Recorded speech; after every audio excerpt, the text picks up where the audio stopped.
திருவாரூர் தேர்தல் ஆணையம் ரத்து செய்யப்பட்டது தொடர்பாக அரசியல் கட்சிகளும் பல்வேறு அமைப்புகளும் வரவேற்பும் எதிர்ப்பும் தெரிவித்துள்ளன.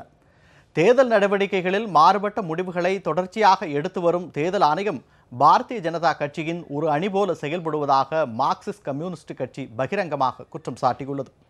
உங்களுடைய நோக்கம் என்னன்னா, எப்படி இருந்தாலும் இந்த 19 தொகுதிக்கு தேர்தல் நடந்தால் அது அதிமுகவுக்கு பெரிய பின்னடைவை ஏற்படுத்தும், பிஜேபிக்கு பெரிய பின்னடைவை ஏற்படுத்தும்.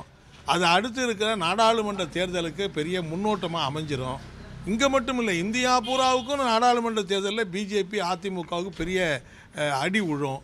ஆகவே தான் அவங்க என்னன்னா, நாடாளுமன்ற தேர்தலோடு இதை சேர்ந்து நடத்திக்குவோம் என்கிற உள்நோக்கத்தோடு தான் இதை அனைத்து கட்சிகளும் வரவேற்கின்றன. அனைத்து கட்சிகளும் இந்த கோரிக்கையை தான் வச்சாங்க.